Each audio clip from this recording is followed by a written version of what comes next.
दोस्तों, स्वागत है आप लोगों का हमारे YouTube चैनल महान सर में।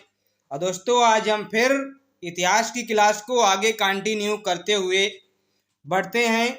और आज जो हम इसमें पढ़ने वाले हैं वो गांधी युग के बारे में पढ़ने वाले हैं, गांधीवाद के बारे में पढ़ने वाले हैं।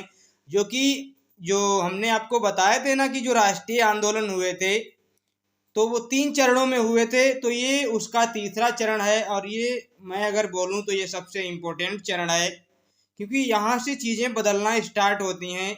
और यहाँ पे एक ऐसे व्यक्ति की एंट्री हो जाती है जो वाकई में मतलब एक तरीके से पूरे जो अभी तक के जो आंदोलन चलते आ रहे थे उनका रुख ही कुछ अलग तरीके से दिखाता है। कुछ मतलब आंदोलन करने की जो डेफिनेशन है वो बिल्कुल ही चेंज हो जाती है। तो हम यहाँ से स्टार्ट करेंगे। और इस चैप्टर को पढ़ने से पहले मैं आप लोगों से एक गुजारिश करना चाहता हूं कि अगर आप लोगों ने अभी तक हमारे चैनल को सब्सक्राइब नहीं किया है तो आप हमारे चैनल को सब्सक्राइब कर लें और बेल आइकन को प्रेस करके उस पर ऑल पे क्लिक कर दें, ताकि हर वीडियो की जानकारी, हर वीडियो की नोटिफिकेशन आप लोगों को मिलती रहे और आप लोग हमारी क्लास को देख पाएँ। तो आपसे गुजारिश है कि आप क्लास को शेयर और लाइक करते हुए आगे बढ़ेंगे। तो हम स्टार्ट करते हैं, क्योंकि आज इसमें हमें काफ़ी चीज़ें पढ़नी है। और इस जो गांधी युग है ये बहुत बड़ा युग है। ये 1919 से लेके 1947 तक चलने वाला है, जिसमें बहुत सारे आंदोलन आने वाले हैं। असहयोग आंदोलन, आपका सविनय अवज्ञा आंदोलन, आपका भारत छोड़ो आंदोलन, तरह तरह के आंदोलन और तरह तरह के इनके क्या होंगे, एक तरीके से अभियान भी होंगे। जैसे कि खेड़ा अभियान होगा इनका, ऐसे बहुत से इनके अभियान होंगे, तो उनको भी हम पढ़ने वाले हैं। फिलहाल तो एक एक चीज़ को पढ़ने वाले हैं, इसमें ऐसी कोई चीज़ भी मैं नहीं छोड़ने वाला हूँ कि अगर आपका क्वेश्चन आए और वो यहाँ से अगर आता है तो बिल्कुल बनेगा। तो बने रहिए हमारे साथ लास्ट तक, बहुत मज़ा आने वाला है आज की क्लास में। और इसकी ऐसी 2-4 क्लासें और होंगी और उसके बाद हम इतिहास को कंप्लीट कर चुके होंगे। फिर हम कोई नया चैप्टर सोचेंगे, मतलब नया सब्जेक्ट सोचेंगे और उस पर वीडियो लाना स्टार्ट करेंगे। तो शुरू करते हैं गांधी जी के बारे में पढ़ना। देखिए, गांधी जी ये मतलब अगर आप इतिहास पढ़ते हैं और गांधी जी ये एक बहुत बड़ा नाम है। अगर इनके बारे में अगर आप कुछ भी नहीं जानते हैं तो मतलब कि आपने इतिहास को समझा नहीं, आपने राष्ट्रीय आंदोलन को नहीं समझा, आपने राष्ट्रवाद को नहीं समझा। तो गांधी जी को पढ़ना बड़ा इम्पोर्टेंट है। महात्मा गांधी का जो मतलब चरण रहता है, वैसे तो इनका जन्म 1869 में होता है, लेकिन इनके जो आंदोलन आपको देखने को मिलेंगे वो 1919 से लेके 1947, जब तक कि भारत आज़ाद नहीं हो जाता है तब तक के लिए इनकी जो भूमिका है वो आपको देखने को मिलती है। फिलहाल तो इसके पीछे भी इन्होंने काफ़ी ऐसे काम किए हैं जिनसे ये गांधी जी मतलब बहुत फेमस होते हैं। तो फिलहाल इनके जन्म से स्टार्ट करते हैं। इनका जो जन्म हुआ था वो 2 अक्टूबर 1869 को पोरबंदर गुजरात में हुआ था। तो पोरबंदर नाम की एक जगह है गुजरात में, 1869 में इनका जन्म होता है। इनके पिता का नाम होता है करमचंद गांधी और इनकी माता का नाम होता है पुतली बाई। क्या नाम होता है इनकी माता का? पुतली बाई। इनकी पत्नी का नाम है कस्तूरबा गांधी। तो ये इन्हें भी आप याद रखना, इनकी जो मतलब पत्नी है उनका नाम क्या है? कस्तूरबा गांधी। और इनके बेटे भी थे, इनके बेटे 4 बेटे थे, जिनमें ही एक आपका हरीलाल था, एक आपका मणिकलाल था, रामदास, देवदास, ये इनके क्या थे? 4 बेटे थे। और एक इनका 5वां पुत्र था, जो मतलब ये उनको पुत्र मानते थे, था नहीं। तो वो जो 5वां पुत्र था उसका नाम था जमनालाल बजाज। तो ये भी आपको पता होना चाहिए, कभी कभी एग्जामिनर का मूड अगर मतलब अलग टाइप का होता है तो वो ऐसे क्वेश्चन दे देता है कि वो कौन सा व्यक्ति है जिसे गांधी जी अपने बेटे की तरह मानते थे। तो आपको पता होना चाहिए वो व्यक्ति जमनालाल बजाज हैं। तो ऐसे भी क्वेश्चन बनते हैं। अब 1882 में इनकी क्या हो गई थी? शादी हो गई थी 1882 में।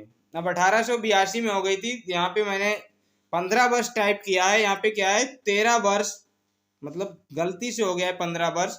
13 वर्ष में इनकी क्या है शादी हो गई थी। और 1888 में ये लंदन चले गए थे पढ़ने के लिए। क्या पढ़ने के लिए गए थे भैया?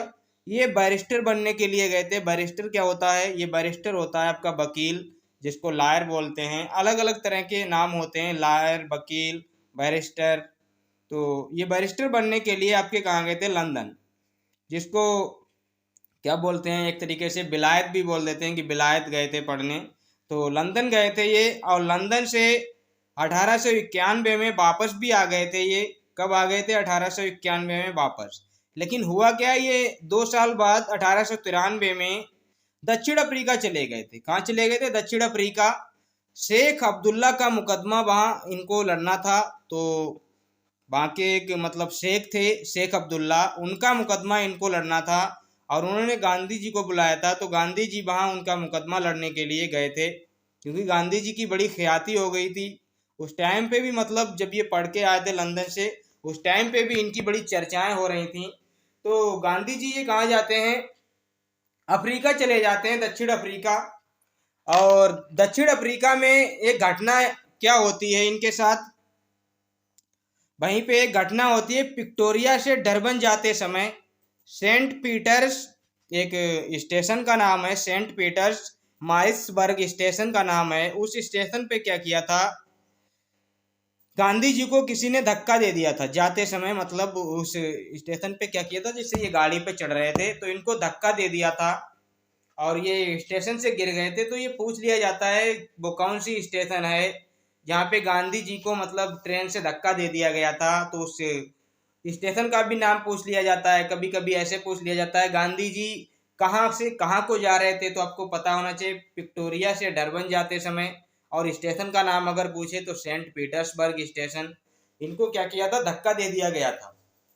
अब 1894 में इन्होंने दक्षिण अफ्रीका में क्या किया, 1894 में इन्होंने दक्षिण अफ्रीका में नटाल कांग्रेस की स्थापना की। क्या की दोस्तों? नटाल कांग्रेस की स्थापना की। स्थापना इन्होंने नस्ल भेद को दूर करने के लिए की थी। ये नस्ल भेद क्या होता है? ये नस्ल भेद वही होता है जो जाति व्यवस्था होती है, जो छुआछूत व्यवस्था होती है। तो यही सारी व्यवस्थाएं जो थी इन्होंने मतलब क्या किया था, खत्म करने के लिए नटाल कांग्रेस की स्थापना की थी। और इस कारण हुआ क्या, इस आंदोलन को चलाते समय नटाल कांग्रेस को जब इन्होंने चलाया वहाँ पे, तो कई बार इनको जेल भी जाना पड़ा, क्योंकि नई नई चीज़ें लोगों को समझ में तो आती नहीं है। तो इनको कई बार वहाँ जेल भी जाना पड़ा। अब जेल जाना पड़ा तो कई बार जब जेल गए, बाकी घटनाएं होती रहीं। अब एक बहुत इंपॉर्टेंट घटना इनके साथ होती है 1904 में। और वो 1904 में क्या होती है, दक्षिण अफ्रीका में ही अभी इनका सारा का सारा प्रोग्राम चल रहा है, क्योंकि अभी ये दक्षिण अफ्रीका से कब लौटेंगे, 1914 या 15 में लौट के आएंगे। तब जाके भारतीयों को समझेंगे और भारत वालों को समझेंगे, तब जाके ये कहीं आंदोलन भारत में स्टार्ट करेंगे। तो इन्होंने 1904 में क्या किया, एक फिनिक्स आश्रम बनाया। कहाँ पे बनाया? दक्षिण अफ्रीका में। और उस फिनिक्स आश्रम से क्या किया, इन्होंने 2 पत्र निकाले। 2 पत्र नहीं, एक पत्र निकाला। इंडियन ओपिनियन अखबार इन्होंने चलाया था वहीं पे। और इस इंडियन ओपिनियन अखबार में क्या था, यहीं से इनके पहले सत्याग्रह का जो पहला प्रमाण मिलता है। सबसे पहले इन्होंने जो अपना सत्याग्रह का एक तरीके से प्रयोग किया था, तो वो यहीं से देखने को मिलता है, फिनिक्स आश्रम से देखने को आपको मिल जाता है। 1906 में इन्होंने क्या किया, एशियाटिक रजिस्ट्रेशन एक्ट का विरोध किया। एक कोई एक्ट होगा जो एशियाटिक एक्ट के नाम से जाना जाता होगा, उस एक्ट का इन्होंने विरोध किया था 1906 में। और 1906 में ही इनके साथ एक और घटना हुई थी, जुलू युद्ध, जिसको क्या बोलते हैं, जुलू विद्रोह। ये इन्हीं के टाइम पे हुआ था। इन्होंने इस चीज का भी विरोध किया था। 1909 में इन्होंने एक पुस्तक लिखी थी, हिंद स्वराज्य। कौन सी पुस्तक लिखी थी? हिंद स्वराज्य पुस्तक इन्होंने लिखी। अब इस हिंद स्वराज्य पुस्तक में इन्होंने स्वराज्य के बारे में बताया। इन्होंने बताया कि स्वराज्य का मतलब क्या होता है, स्वराज्य की परिभाषा क्या है, स्वराज्य की डिफिनेशन क्या है, आखिर स्वराज्य किसे कहते हैं। ये सारी चीजें इन्होंने अपनी पुस्तक हिंद स्वराज्य में लिखी हैं। तो कभी भी एग्जामिनर आपसे ये पूछ सकता है हिंद स्वराज्य किसकी पुस्तक है।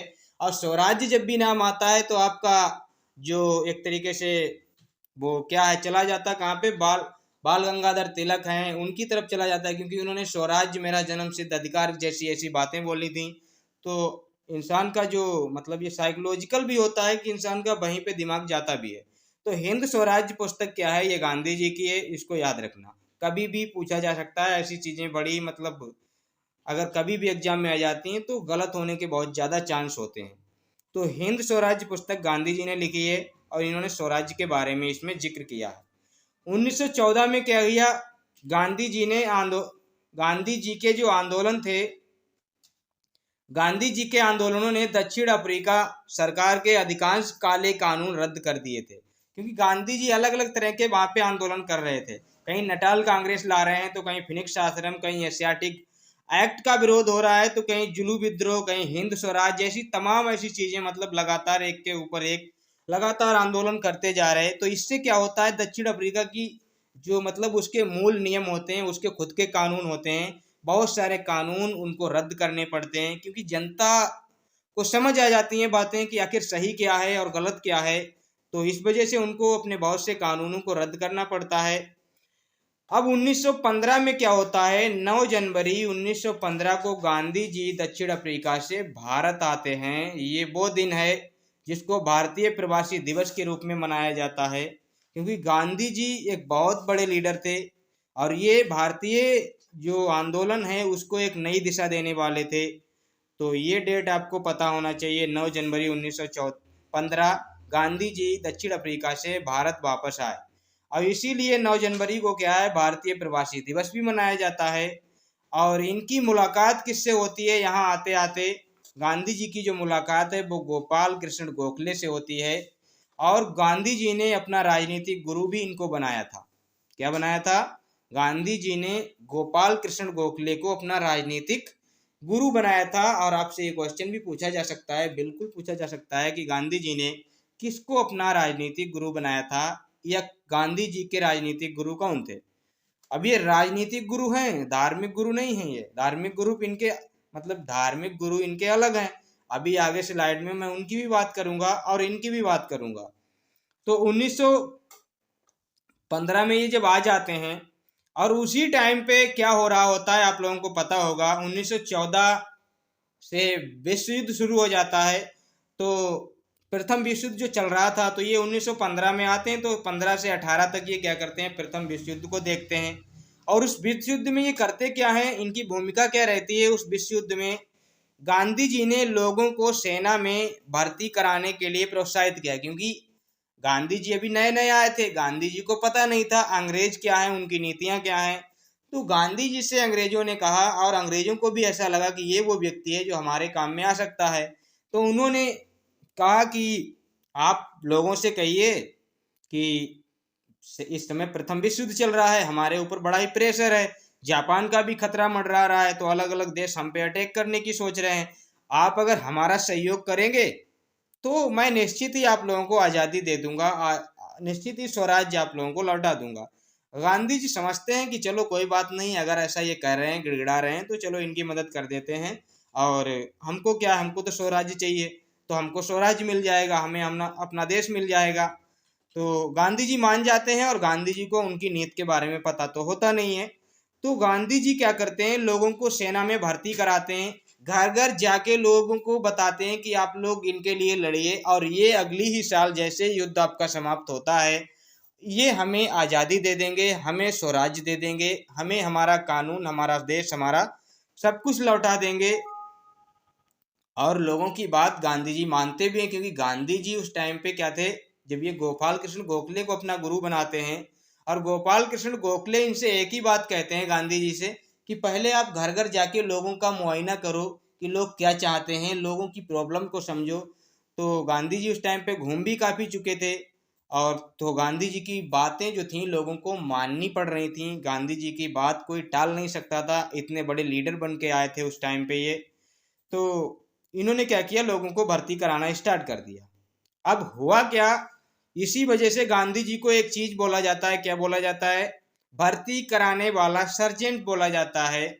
कभी भी आपसे पूछा जाए कि भर्ती कराने वाला सर्जेंट क्यों बोला जाता है, तो इसी वजह से बोला जाता है। या आपसे ये भी पूछा जा सकता है कि भर्ती कराने वाला सर्जेंट किसे कहा जाता है, तो भी गांधी जी को आप बोलेंगे।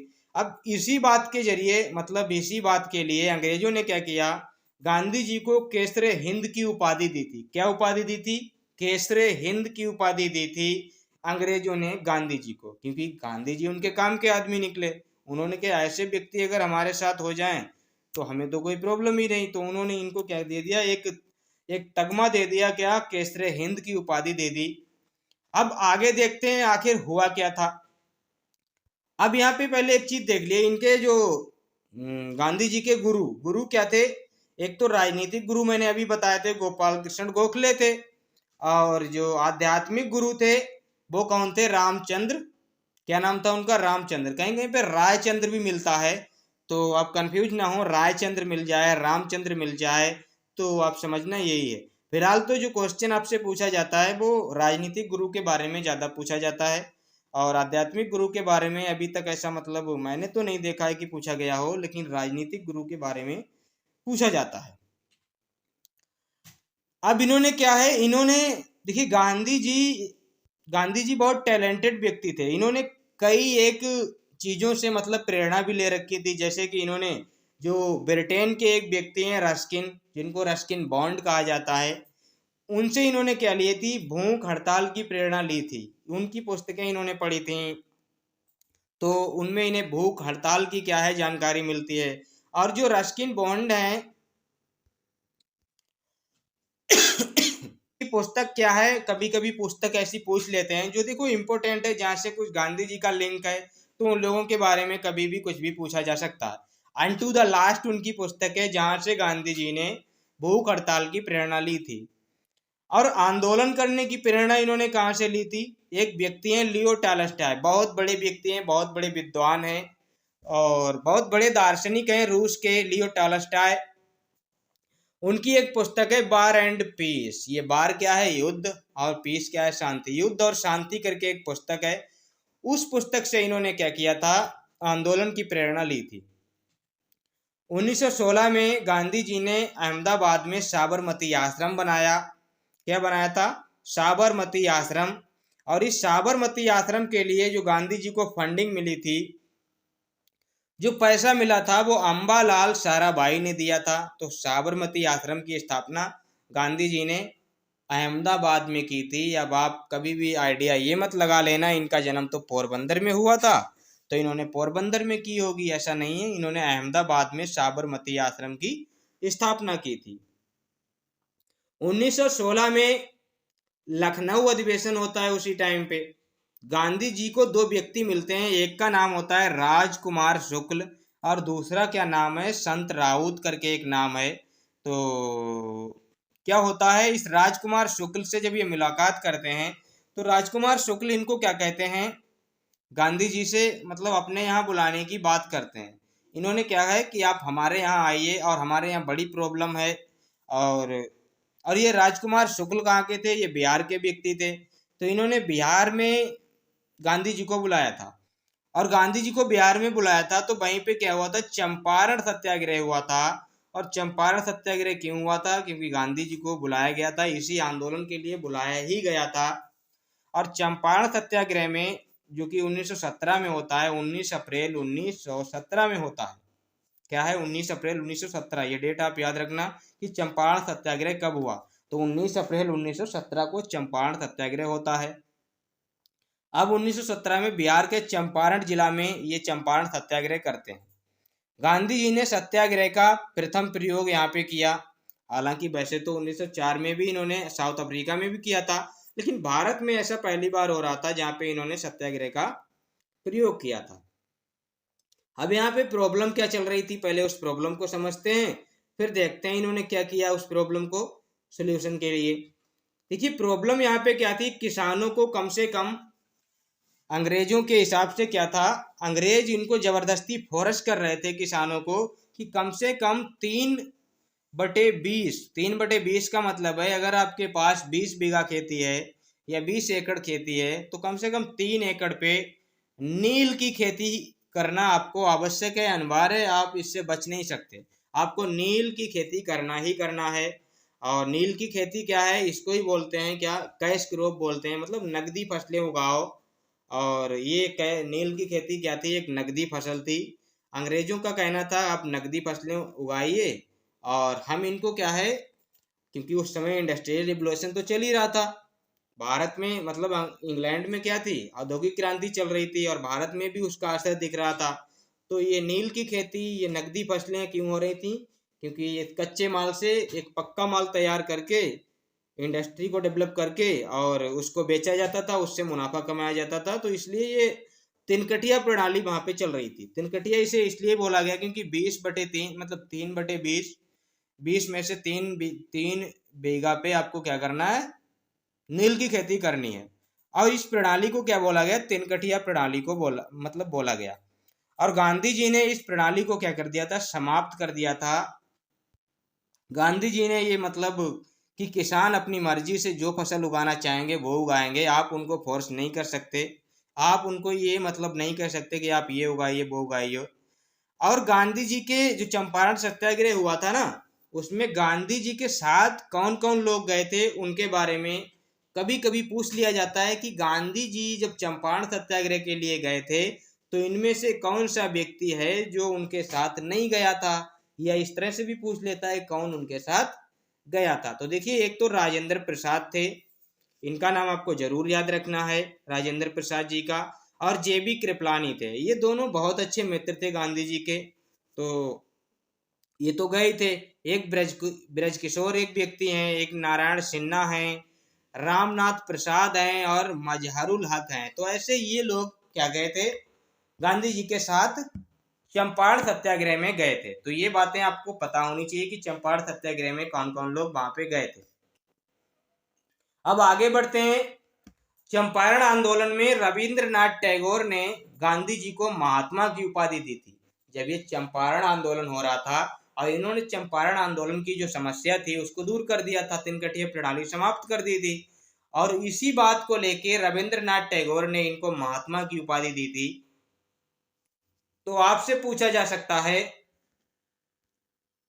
क्या पूछा जा सकता है, रविंद्रनाथ टैगोर ने गांधी जी को महात्मा की उपाधि चंपारण आंदोलन में दी थी, ऐसा आपसे कभी भी क्वेश्चन पूछा जा सकता है। अब बिहार में एक स्कूल की स्थापना इन्होंने की, एक नहीं बल्कि 2 स्कूलों की स्थापना की। बिहार में इन्होंने स्कूल बनाए थे, मतलब बनवाए थे। क्या था, एक पहला स्कूल था बहरबा लखन सेन गांव में इन्होंने स्थापित किया था, एक दूसरा मधुबन गांव करके था, वहां पे इन्होंने स्थापित कराया था। तो 2 स्कूल भी इन्होंने बनवाए चंपारण आंदोलन के जरिए। उसके बाद इनका एक और आंदोलन होता है, और ये आंदोलन जो है चंपारण है, अहमदाबाद है, ऐसे आंदोलन की क्या है, कभी कभी वो पूछ लेता है कौन सा इनमें से पहले हुआ। तो आपको ये पता होना चाहिए, चंपारण है और ये आपका क्या है, अहमदाबाद है। और अभी एक और आपका आंदोलन है, देखिए उसका मुझे नाम याद नहीं आ रहा है, क्या उसका नाम है, खेड़ा, क्या नाम है, खेड़ा सत्याग्रह। तो अहमदाबाद जो मिल मजदूर आंदोलन हुआ था, इसको मिल मजदूर स्ट्राइक भी बोलते हैं, और ये 15 मार्च 1918 को होता है।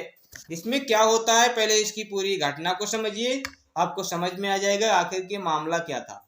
उस समय क्या था, 1918 में प्लेग की बीमारी फैली हुई थी अहमदाबाद में, और ये अहमदाबाद वही है जहाँ पे इन्होंने साबरमती आश्रम बनाया था, वहां पे प्लेग की बीमारी फैली हुई थी। और अंग्रेजों ने क्या कर दिया था, जो लोग मजदूर लोग थे उनको क्या किया था, प्लेग में बोनस देने से इनकार कर दिया। एक तो वो बीमारी से बेचारे मर रहे हैं, और उनकी मतलब जो बोनस है वो भी उनका काटा जा रहा है, तो उनको तो बड़ा ही नुकसान हो रहा था। और अंग्रेजों से मतलब पहले तो इन्होंने कहा मैं बोनस आपको दूंगा, अंग्रेजों ने बाद में कहा कि मैं नहीं दूंगा, और यही प्रॉब्लम क्रिएट हो गई। तो आंदोलन शुरू हुआ इसके लिए। आंदोलन गांधी जी ने शुरुआत नहीं किया था, आंदोलन तो किसी और ने शुरुआत किया था। क्या था, वो अनसुईया बेन थी। ये अनसुईया बेन कौन थी, ये अनसुईया बेन वही है जो अंबालाल साराभाई थे, जिन्होंने क्या बोला था मैंने, अहमदाबाद में साबरमती आश्रम के लिए फंडिंग दी थी। वही ये अनसुईया बेन उसी अंबालाल साराभाई की बहन थी।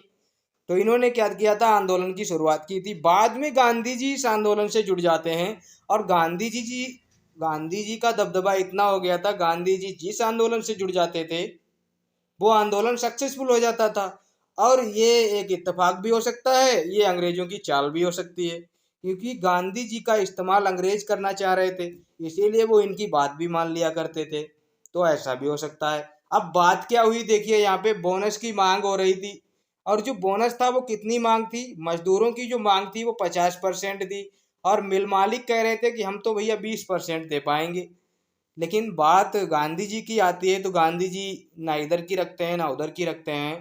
कहते हैं चलो ऐसा करिए, आप 15% बढ़ा दीजिए और आप 15% कम कर लीजिए, तो क्या हो जाएगा, सेटलमेंट हो जाएगा। तो बात 35% पे आके मान जाते हैं ये लोग, और ये मामला भी क्या हो जाता है, एक तरीके से आंदोलन इनका सक्सेसफुल हो जाता है।